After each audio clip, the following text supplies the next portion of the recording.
I think when you're in a place that you're not accustomed to, you immediately start to try and find things that you are accustomed to. You know, that's very much the way that people work, I guess.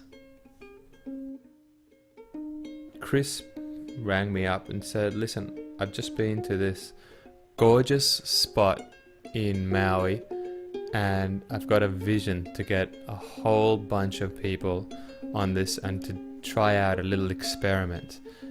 Just that everyone brings musical gear, everybody comes with the intention of creating something, and we just go with the flow and see what happens. So I flew out there, and everybody had already been there for a couple of days when I got there, and it was amazing to walk into this place and see it for the first time.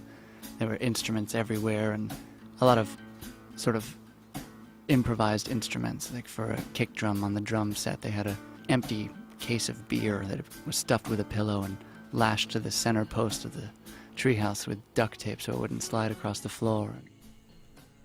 Yeah, when you're flying to an island, you can't really bring your drum kit or even like a proper recording setup. So we really had to balance out as much of the gear as we could.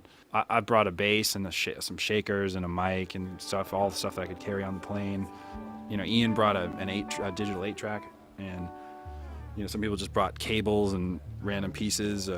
And someone brought a little guitar amp, but literally the power was so sensitive that they took a while to figure out what had to be plugged in where, so that, you know, things wouldn't blow up. You know, eventually it sort of balanced itself out and settled, and we were able to record. But yeah, the first couple hours were very dangerous. It was very much like a bunch of dudes in a hut. That's what it felt like, you know, like a bunch of guys in their garage shed, all trying to figure out what they wanted to say at that point. And I think that everybody went inside themselves to find like song topics that were not expected in terms of the intensity that came out, because it was done in very much a very free form and very high-spirited way, but there was people really putting stuff out there that, you know, it was just, wow, Sam is really pouring his heart out here. Okay. When the concept of Operation Aloha was started, I don't think we ever really thought it was going to become an album. I think we went there just to make music and to see what would happen. And over the course of a couple weeks, we realized we had enough material to make an album, which was pretty insane. The idea was just born from messing around at Chris's house late night in the Fiddler's Armpit and wanting to take that to the next level and to see what would happen. But it's really hard to get that many creative people in a room to make music together in a way that no one steps on each other's toes, and that the ultimate goal is just to make a great recording. And somehow we did that like 16 times. I don't know how we did that, but so we actually had enough to make a record at the end of it, which was pretty impressive.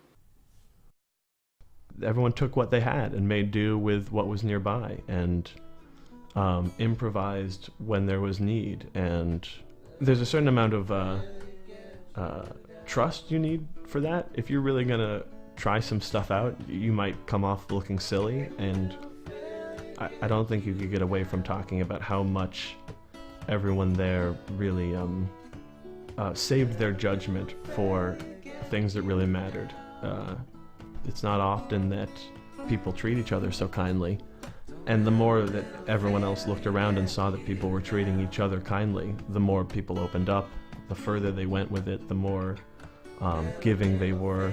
There was plenty to eat and there was plenty to clean up. And I don't think anybody there put a higher value on either one. You know, doing the dishes was a proud gig, and it was great to see that redistribution of value back to something a little more appropriate, I guess. There's a hilltop by the general store, and I mean it was literally called a general store. I'm not just being silly. And if you sort of climbed a tree and, like, you know, said a small prayer, you could maybe get some cell service. But for the most part, we were really on our own. Not only was it great, but I think it's necessary.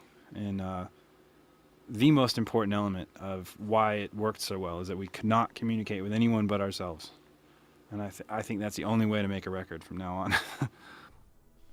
I had a very strict no overdub policy. Like, if it had to be played live. So if it's gonna happen, it has to happen at the same time. And it just doesn't really happen anymore in music. We really didn't go in with a plan. I think it was important that we showed up without a plan and we could sort of find our way.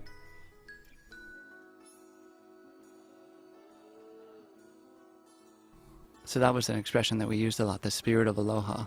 That was sort of like the underlying principle for all the recording. It had to have the spirit of Aloha.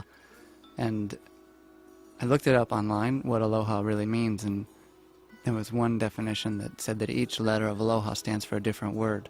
There's gentleness, harmony, graciousness, humility, and patience. And we had our own definition, which basically meant no overdubs. We were sitting there trying to make music and trying to, trying to focus and trying to listen to human beings making music. And no one could concentrate because it literally looked like World War III had broken out. We were in this tree where the studio was, and in the distance was just this psychotic amount of flashes, way more than I had ever seen in my life. Like, literally every microsecond, just billions and billions of lights, really intense. the whole sky would illuminate, but it was tough to tell where this was going on. I know now that it was an electrical storm, a few hundred miles offshore.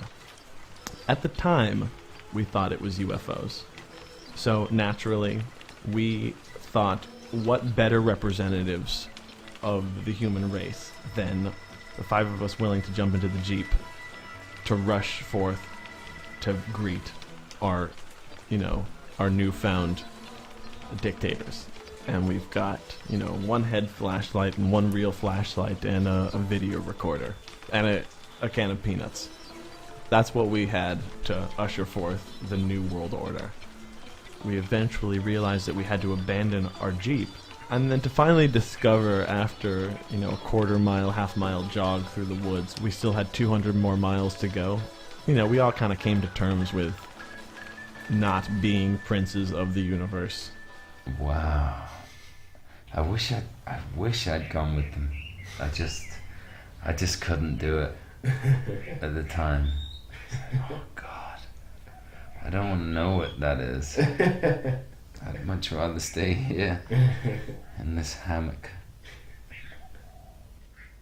I think I spent about 2 solid days in the hammock, and different things happened in the hammock. Often it was me playing ukulele, and actually there was one time I was asleep while we were recording. I was still playing. I was just sort of in and out of sleep, but at the moment that the song had started and I was strumming the ukulele, yeah, I was in full REM sleep for a minute there, and kind of woke up when someone started singing.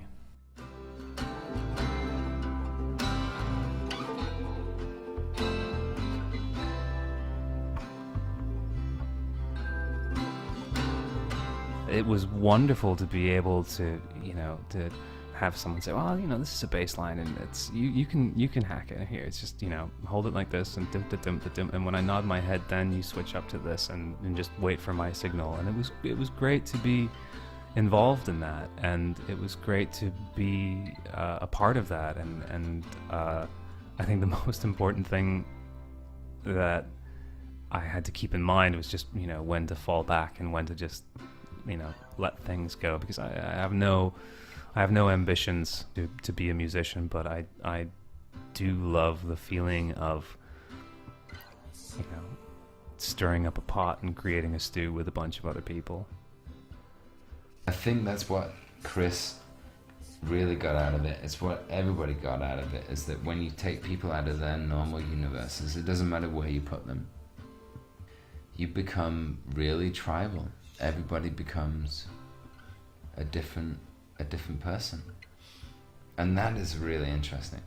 I believe I took from Operation Aloha a sense of justification for the decisions I've made in my life, whether it be the friends I've chosen or whatever it's going to be, to look at that experience and say, I was there, I was a part of it. These are the people who I associated with. This is the music that I associated with. I think it was, the proof in the pudding of the decisions I've made, and it was really important for me in that way to look at something I saw as beautiful and to see my own role in it. And I hope the record is proof of that.